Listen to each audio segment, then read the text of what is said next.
We want to make sure that people understand how to relate to others, how they, we want to know how they solve different problems when they're presented with challenges, when they create mistakes themselves. Do they take ownership for those mistakes? Do they pass the buck to somebody else? Sort of how do they deal with the issues that come up in your everyday problem solving from a technology standpoint? The topics and opinions expressed in the following show are solely those of the hosts and their guests and not those of W4CY Radio, its employees, or affiliates. We make no recommendations or endorsements for radio show programs, services, or products mentioned on air or on our web. No liability, explicit or implied, shall be extended to W4CY Radio or its employees or affiliates. Any questions or comments should be directed to those show hosts. Thank you for choosing W4CY Radio. Welcome back, everyone, to the Geeks, Geezers, and Googlization Show, the home of Googlization Nation, where we talk with HR and business thought leaders about the crazy shift going on in the world of business, technology, and HR. Here's your host, Ira Wolf.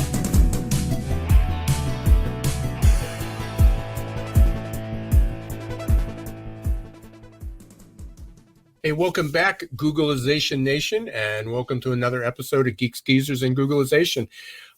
This is our 25th show of the year. Amazing. We're almost halfway through and appreciate all you listeners. We want to thank Ngomu for being a sponsor, as well as Success Performance Solutions. Ngomu's new app has been out for a few weeks. Check it out if you're looking for some personal coaching. They also just released a new podcast, and I highly recommend that you go up and take a look. And of course, we'll be talking about Success Performance Solutions and Geeks, Geezers, and Googlization a little bit more as we go on. Recruiting in the Age of Googlization, talking about Googlization, which has been my book, wrote it in 2017, talk about how the world of recruitment was going to change, how fast the world was moving. And then we had 2020. And all of a sudden, a lot of things we talked about, which were going to happen in 2025, 2030, happened last year. And for those who are thinking that that was a blip, some of the research is showing that, and especially following some of the work of some futurists, the pace at which we're changing for the next 20 years is going to increase about 4 times, which put that in perspective, that everything that we experienced in 2020, an over 12-month period, starting with the pandemic and then social unrest, including, the aftermath of George Floyd's murder. And then there were wildfires out west, climate change, most hurricanes we've ever had.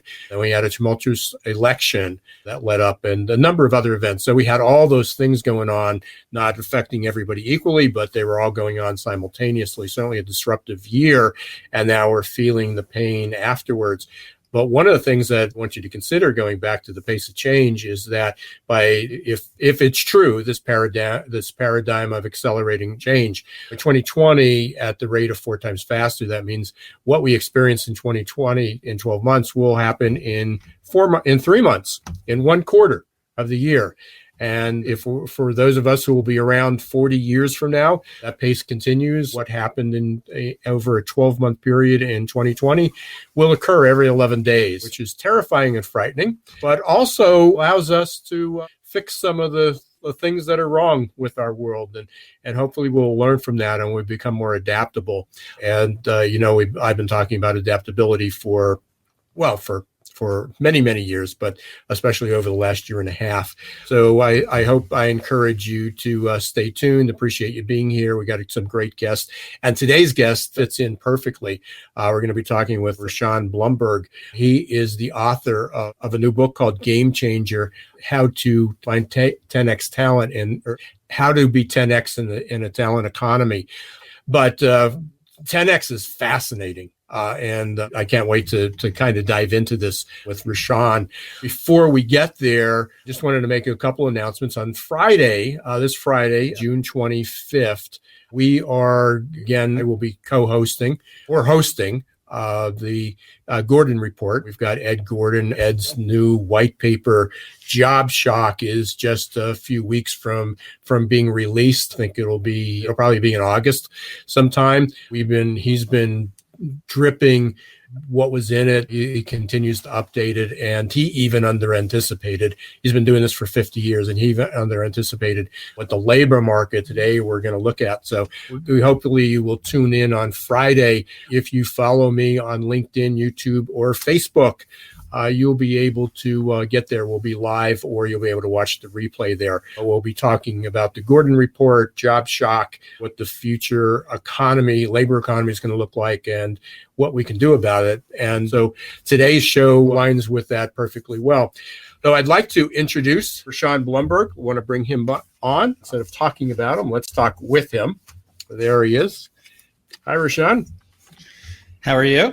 Great. You heard my intro, and again, talking about 10X. I mean, this goes down, this goes from the top to the bottom. I right before the show, I had a doctor's appointment. I was going back, and they were interviewing, a restaurant owner, and, she's closing her store 4 hours early because they can't find staff. We've talked the last couple of weeks, a few amusement parks are shutting down in the heat of their, they have 3 months out of the year to make money, and they're at the time because they can't find enough people.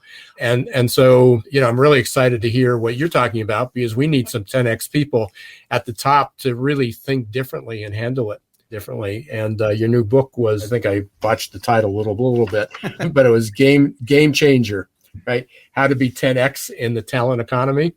That is correct. Yeah. You got it right. So it goes more than individuals. I mean, it's how to be a 10X company, this economy, and find those people. So let's start with, you've had an interesting background. You didn't start out in the recruitment business, as I did not start out in the recruitment business. You sort of did. You started out in entertainment. Right. Right. Yeah.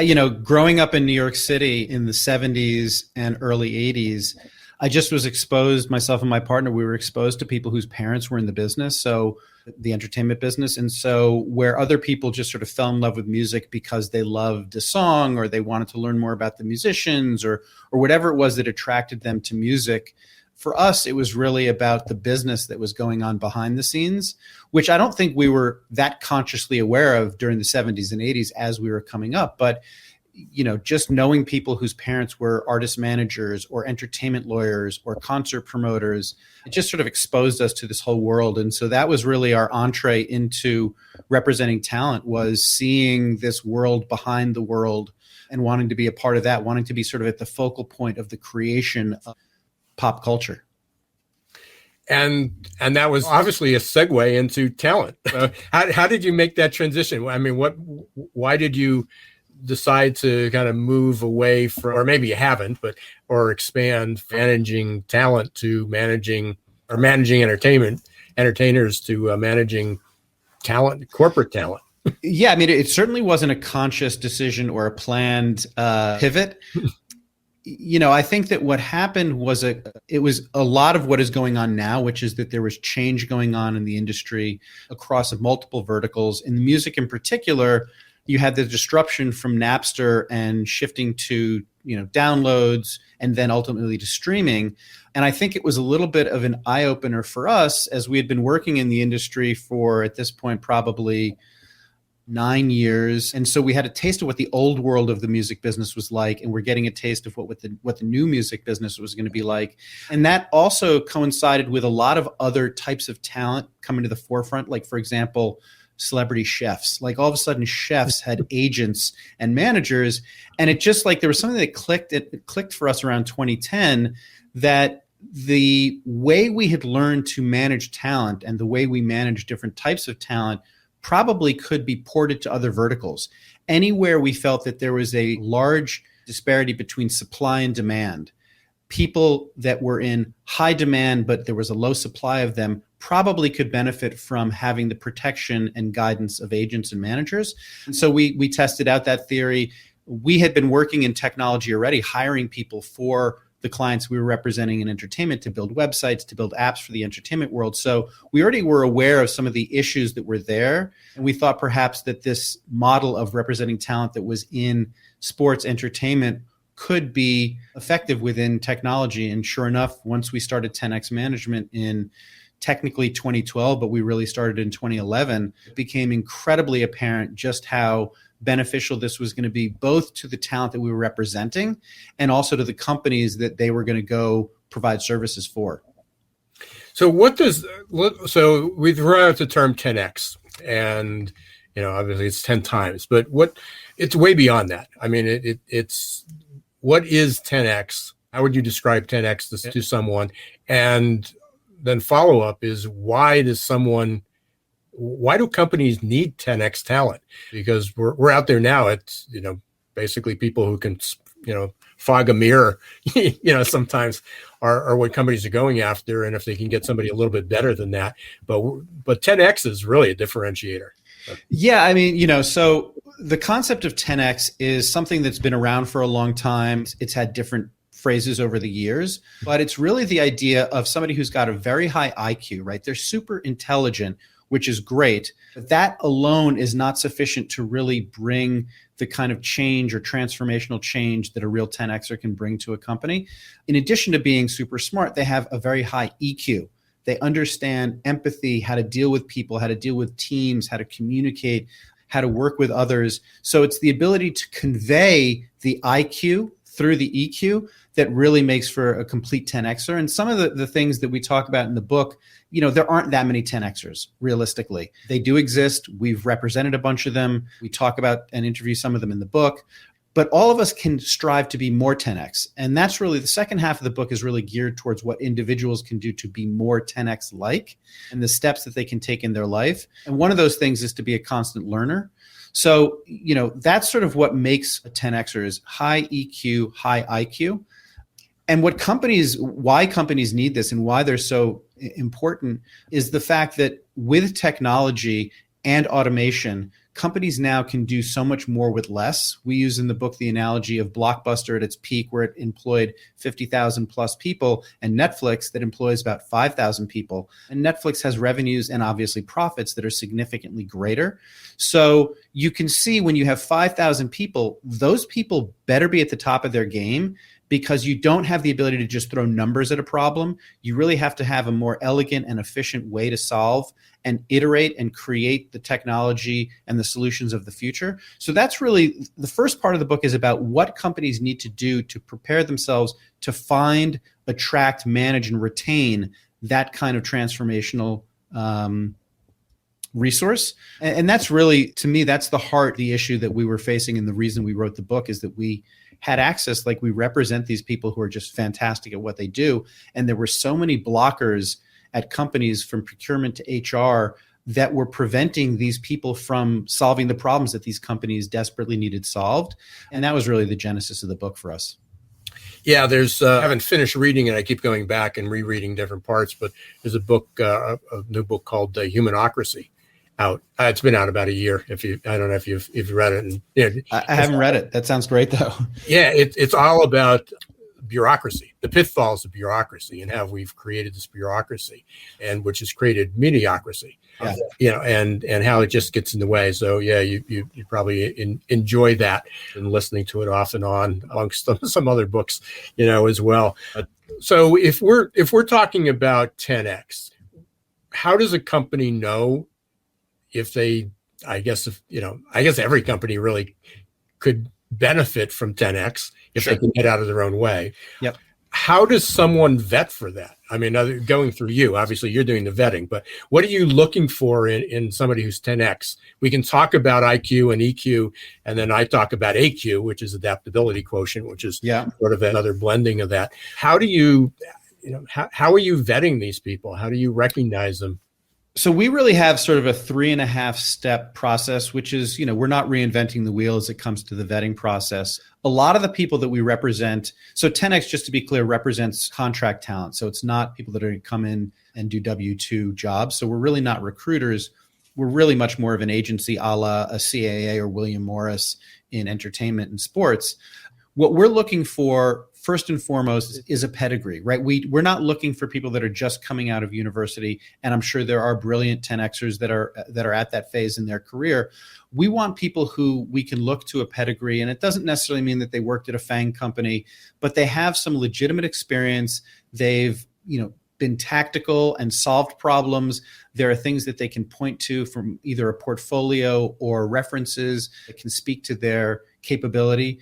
So we use a lot of your typical reference checking, but we also do two things. One is we do a personality-based series of interviews, and that is really geared around the EQ part of the IQ EQ quotient. We want to make sure that people understand how to relate to others, we want to know how they solve different problems when they're presented with challenges, when they create mistakes themselves. Do they take ownership for those mistakes? Do they pass the buck to somebody else? Sort of how do they deal with the issues that come up in your everyday problem solving from a technology standpoint? So we spend a fair amount of time vetting for that. We also do peer-based technical vetting. So we have what I would call a boutique agency. It's not huge. We're not a platform, say like an Upwork. We don't have tens of thousands of people. So we have a couple of hundred people that we represent between individuals and shops. And our network of clients is really only as strong as the weakest link. So we have peers that we already represent whose talent we already feel comfortable with, vet the new talent that we're going to take on. And it isn't sort of a generic code test. It's much more about, again, taking the example of our EQ interviews, it's much more about how do you approach a certain type of problem? If you're faced with this specific technical hurdle, what is your approach to solving that? A lot of times our existing clients who are vetting will look at a new client's GitHub and code repository and see some of the code that they've written to see, is it sophisticated? Is it elegant? Is it rudimentary? Where do they sort of fit into the food chain there?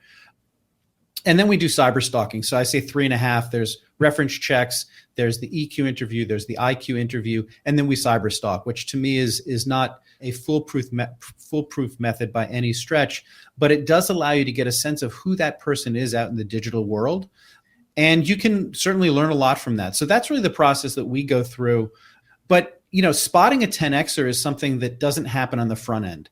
That's something that you learn about as you work with somebody. You can believe that you're attracting somebody who is 10X level, but until you're actually working with them, you can't truly know.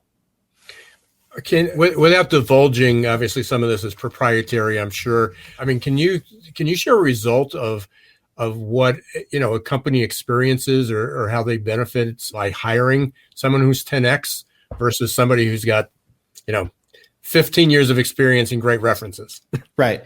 There is a difference. Somebody who has 15 years of experience and great references is probably on the path to 10X and probably is going to be an excellent hire, but that doesn't necessarily mean that they're going to be transformative. So in the book, we talk about one of the clients that we worked with fairly early on. He was working for an education startup, and he was working on a specific problem within a specific, tech stack. And he'd been there for maybe 3 months, 4 months, enjoying it. It was contract work, so he was working probably 25, 30 hours a week, getting paid, fairly. And he was, super smart guy, had probably, I think at the time he was about 35. This is about 7 years ago. So he'd been in the world for a while. And he had heard, not through us, not through the project that he was working on, that there was a problem that this startup was having with an algorithm that was unrelated to what he was working on, and that a bunch of people in the company had tried to solve it and hadn't been able to solve it. And he volunteered to, take a crack at it. And they were more than happy to have him do it. Again, it was not in the purview of what he was working on and what he was hired to work on. And he was able to solve this problem, and literally that solution help them in their next raise to add like an extra 0 to their valuation, because they had solved for this very specific thing that they had up until that point not been able to solve for. So that's a very tangible example of how one person thinking differently, doing things differently with a different mindset and capability set is able to change a valuation for a company. But that's sort of like a very black and white example. But honestly, I think that there are many more micro examples that are almost more important, because it isn't so much the transformational change in an algorithm that I think makes the difference in productivity and effectiveness for 10Xers at companies. It's a mindset. It's a way that they interact with people. It's the faith that they put in the people around them. It's the faith that they demand and get from the people above them. Because they deliver above the expectations repeatedly, it sets up this environment and culture a little bit more freedom, right? One of the things that we see problems in the marketplace with working with 10X is a lot of micromanagement. It's like, okay, you've hired this person who is really fantastic at what they do, and then you're micromanaging them every step of the way. There's a great Steve Jobs quote where he said, "We don't hire the best and brightest so we can tell them what to do. We hire the best and brightest so they can tell us what to do." Mm-hmm. And that's a common mistake where you end up with a lot of micromanagement. So I think that really what 10Xers allow, if the management structure is there and the culture is there to allow for it, is a greater trust between team and management so that the team has the flexibility and the freedom to experiment and try to solve those problems without being micromanaged. So those are sort of two different examples of how 10Xers can be transformative. Have you seen a change from 2019 to 2021 in demand, in the quality of the people? I can't imagine. Obviously, we could identify maybe more 10X, but the world is so challenging now. There's probably a few people who thought they were 10X or approaching 10X the legs were cut out from under them over the last year. But what changes have you seen in both supply and demand over the last year?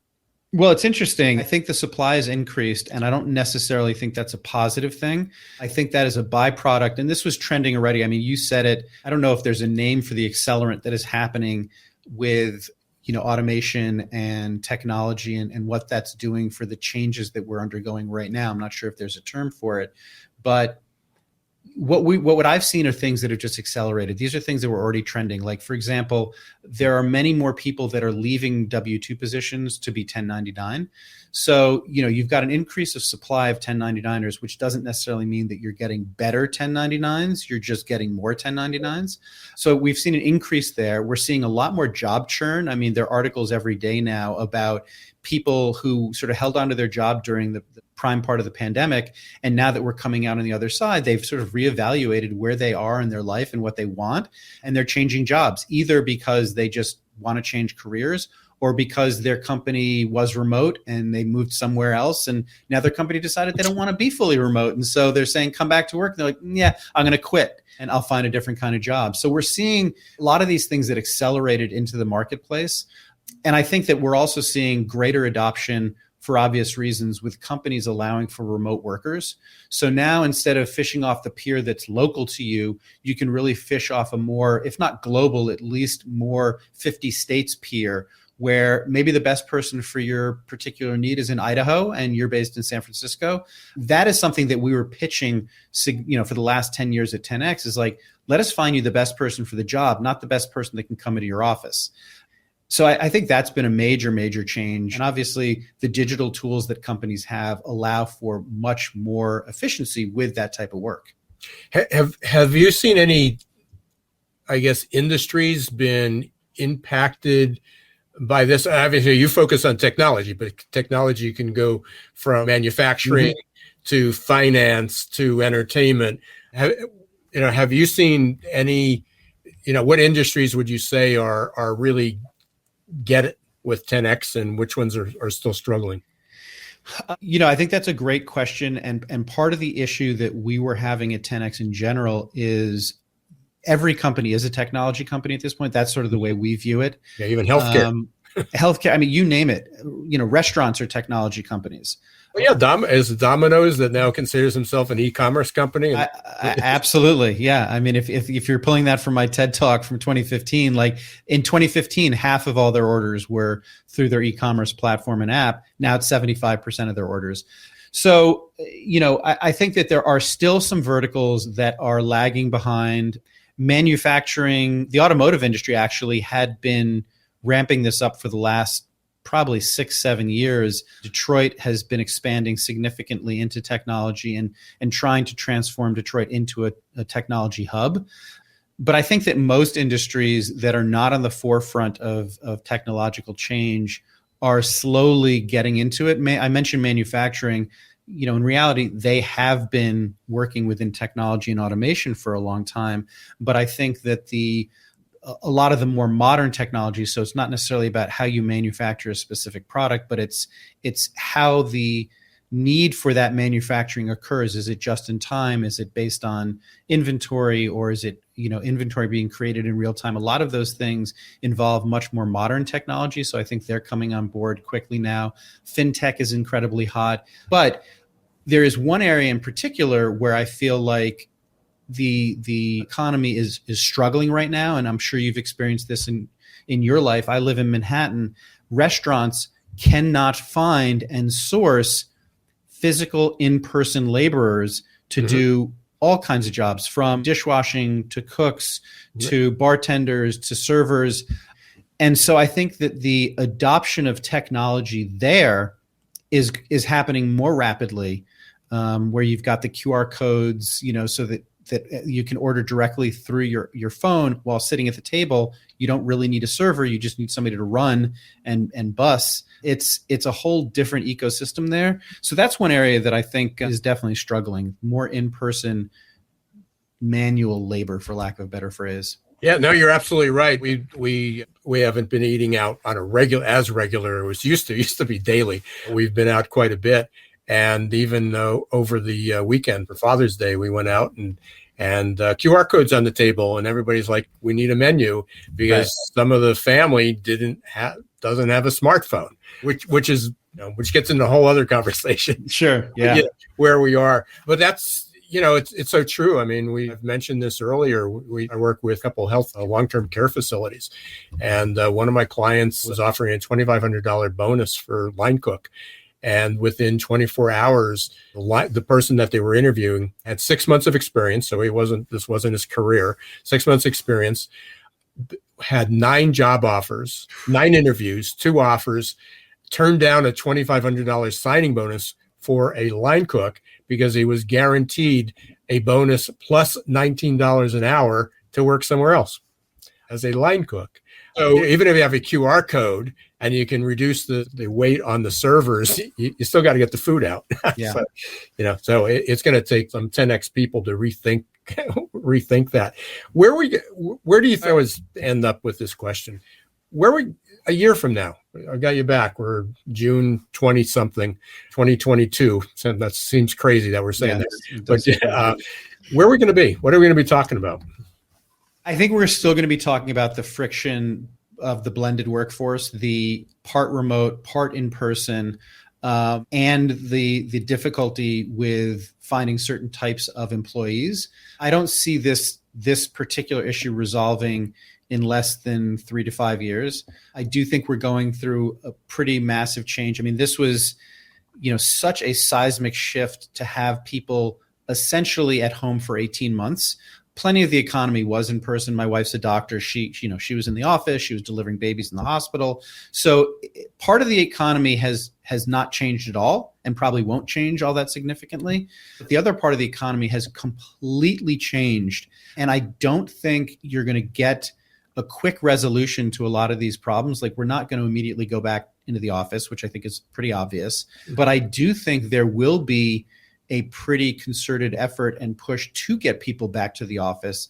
And that's going to take a while to shake out how that plays out, whether it's 2-3 days a week, what kind of flexibility there will be there. I think it will take well longer than the pandemic to have that all flesh out.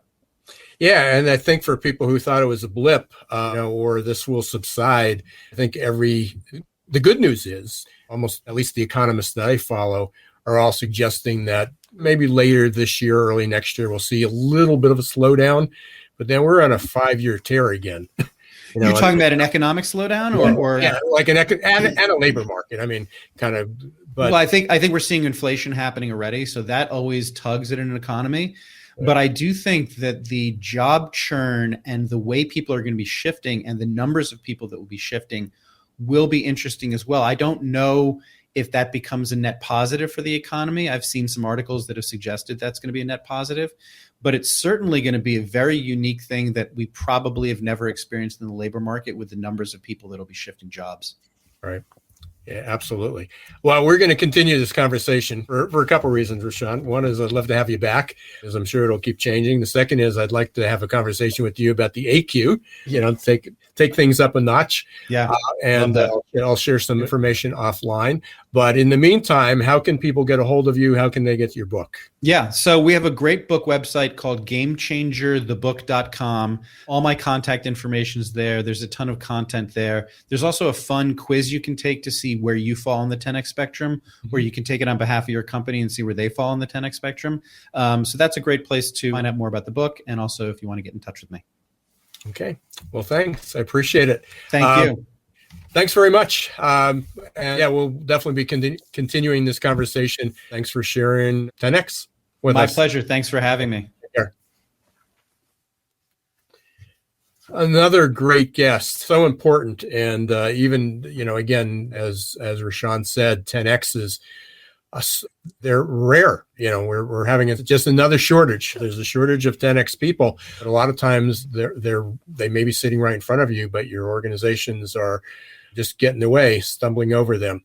So I encourage you to go up and look at the GameChangerTheBook.com. Check out Rishon. You can check him out on LinkedIn as well, or you can go to 10xmanagement.com and learn a little bit more. We are our second segment today. I'm the guest. I'm going to be talking about 3 reports that companies should be looking at in their recruitment area.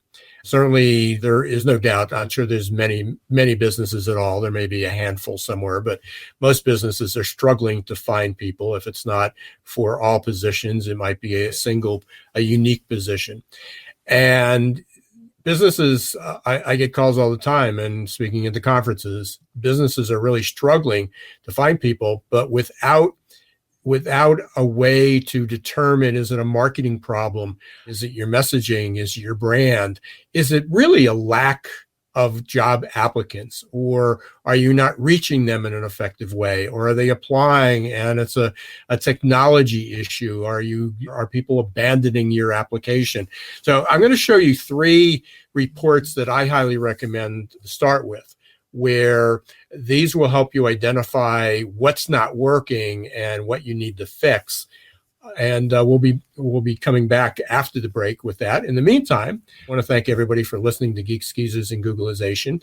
And right now, we're going to hear from our 2 sponsors, Ingomu and Success Performance Solutions. So stay tuned, and we'll be right back. Hiring top talent shouldn't be left up to the roll of the dice.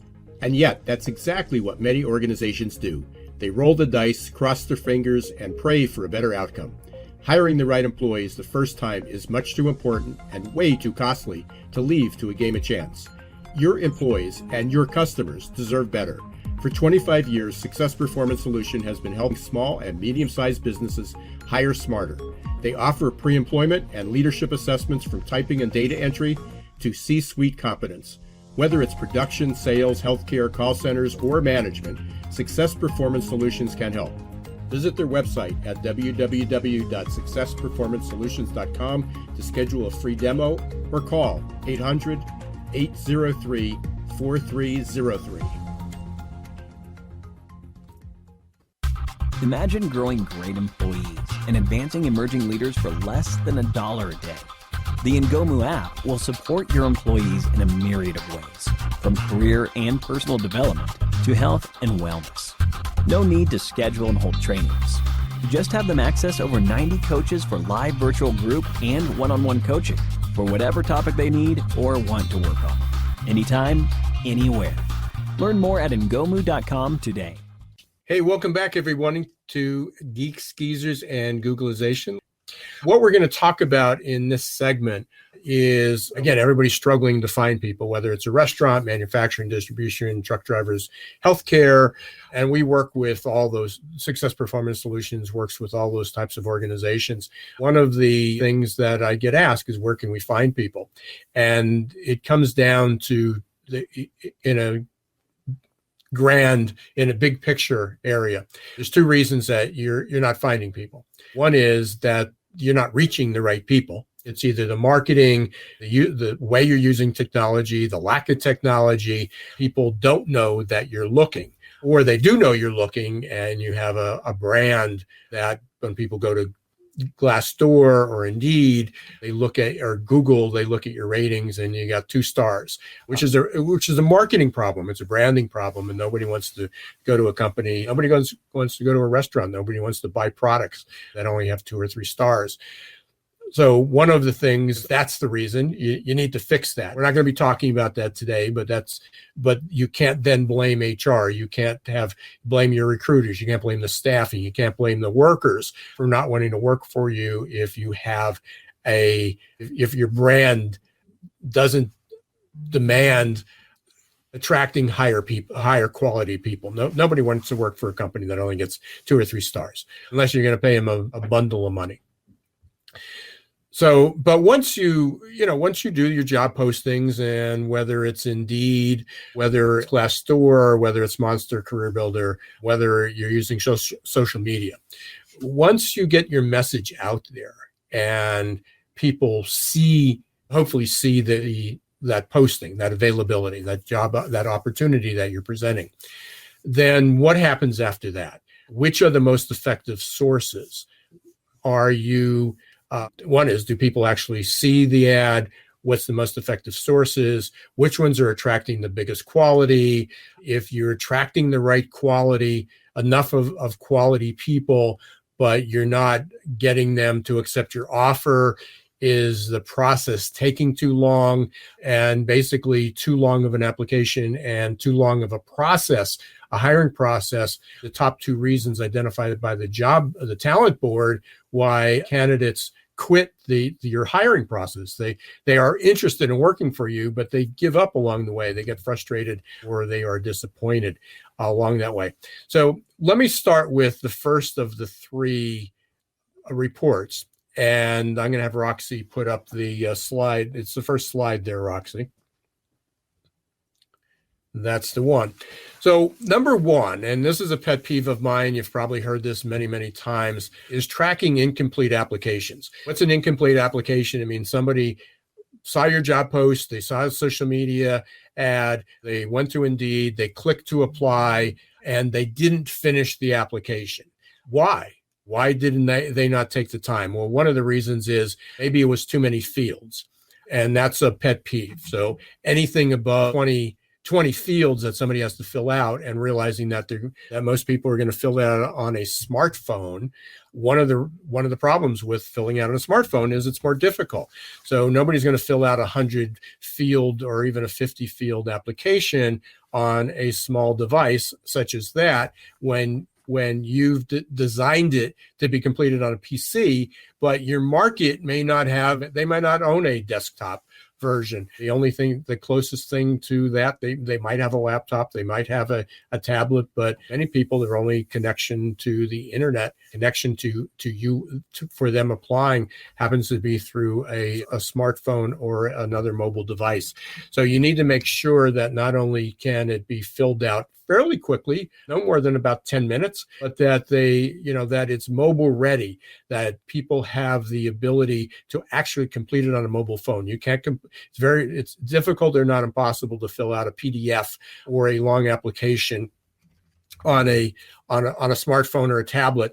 And top talent, we talked about 10x talent in the earlier segment. Good talent has choices. They're just not going to waste their time, because the second part of that is even if they fill it out, will they even hear from you? So part of it is they might fill it out if you have a reputation for responding quickly. But since most companies don't, and people have been trained that if I fill this application, I'm a 90% chance I'm not going to hear from that company, maybe ever. That's a problem. So number 1 is incomplete applications. If you're not using software, you're not using an ATS or an HRIS system that allows you to track that, then I would look at ways that you can get that to happen. But many of the ATS platforms do offer that. I know the ones that we recommend do. And it's a very easy report that if somebody clicks to apply and starts it, even if they don't even put their first name in it, but if they started the application and they don't finish it, then you need to look at that as a problem. Why aren't they doing it? So if we can put that slide up again, I just wanted to show you something. If you notice down here, it tracks where they came from on sources. So one person came from a company website. Why did they leave? But the majority of them happened, in this case of this screenshot that I had prepared, was coming from Facebook job boards. There is a reason that you may be paying for these ads to show up on Facebook job boards, but there is a significant portion, and if I showed you the whole list, it was well over 50% of the incomplete applications were coming from Facebook. So that would be one area you'd want to fix. Either stop spending the money because there's a problem with the integration, or maybe it's the way it's being displayed, or maybe they're being taken from Facebook to your job application, and your job application's not mobile ready, which obviously people that are using Facebook are all on a mobile device. So there's reasons. So again, is by tracking incomplete applications, not only do you recognize the opportunity to reach out to those people again, but you can identify some sources where you're having a problem. And if you're investing money in those areas, then you either want to fix it or stop investing money, because it's not helping you. Let's go to the next slide. So what's the next source?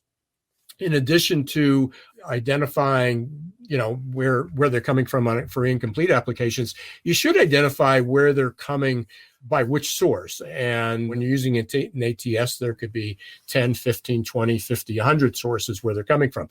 Which ones are the best? And by doing so, you're looking at how many applications did you receive, let's say from Indeed or Indeed Sponsored or your company website or Career Builder.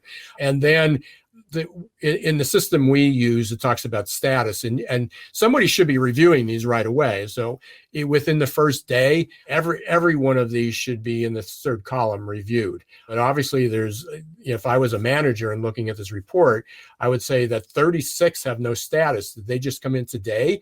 You can check on that. But if these came in more than 24 hours ago, why has not somebody reviewed them? Or if they did review it, they certainly didn't use the status sections. So I'd like to see this number as 0. The reviewed number should be higher, which means people who are applying should be acknowledged pretty quickly, and at least the application's reviewed within a 24 to 48 hour period. But how many interviews were set up? And then the other part is, if you're not tracking this information, that 12 people were set up had an interview that was completed. How long did it take to get that? Was that 24 hours, 48 hours, 2 weeks, 4 weeks? How long? If you're not tracking sources and you're not tracking status, then you don't know how long it takes you to move from one area to the other. How quickly you can move people through the process. That's incredibly important these days. And if you're not moving people quickly process, then are you communicating with them throughout that process to keep them engaged? But without a sources report and without a sources by status report, you don't have the ability to know how quickly people are being moved along, which are the most effective sources, because then when you get to the end, when you get further along, if you have, let's say from Indeed, you have 90% of the people were not selected, you may get the most applications from there, but it may not be the best resource for you. You may have another source that you're only getting 10 applications from, but 9 of them or 8 of them you hired. That would be a much more effective use of resources. For example, on that same, on I think it's the slide 3, Roxy, if you can put that up. Yeah, here it is. So if we look at similar kind of a different way of looking at the data, look at under employee referrals, there were 116 starts under employee referrals. It's one of the best resources that you have, much greater for that same time period than even Indeed and Indeed Sponsored. So doing something right there, high level of completion.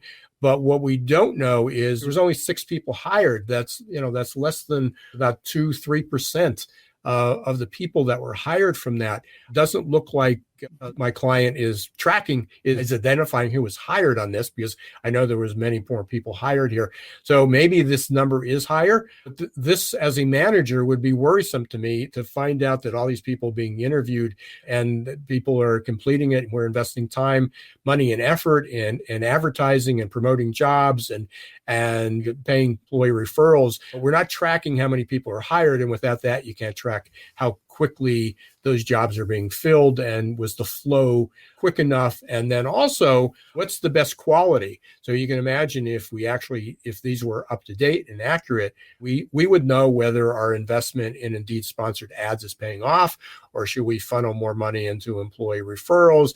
Maybe we should be using Facebook more often. Without this data, it's almost impossible to improve your recruitment, your talent acquisition, without just throwing more money, more people, and more time into that. So the 3 reports I would highly recommend that you start with is, number 1, incomplete applications. 2 is sources. And then if possible, break it down, sources by status, where people fall. And then the third area, certainly would be on conversions by workflow.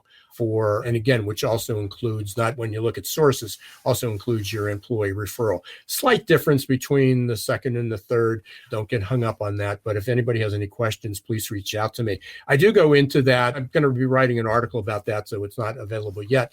To talk a little bit about that in my book, Recruiting in the Age of Googlization. And you can still get that. One is you can go to besthrbook.com and get it for the price of delivery. I'm still giving the book away free.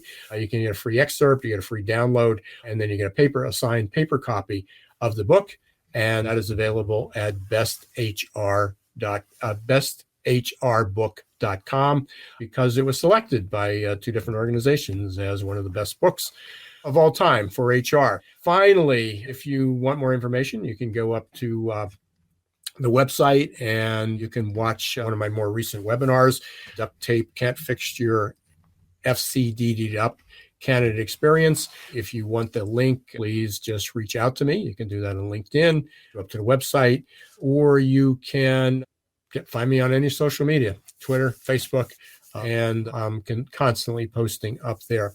I want to thank you again. Really appreciate you taking the time to be here. You have a lot of choices out there, lots of podcasts, lots of live streams, lots of things to do these days. But I do appreciate you being part of Googlization Nation, being a loyal listener to Geeks, Geezers, and Googlization. If you have the opportunity and a chance, please leave a rating and a review up on the podcast or on YouTube or Facebook. Every little bit helps to spread the word. Next, I want to thank Rishon Blumberg again, being our guest. Check him out at 10xmanagement.com or gamechangerthebook.com. I want to thank Ingomu and Success Performance Solutions for being a sponsor. And until next week, don't let the shift hit your plans.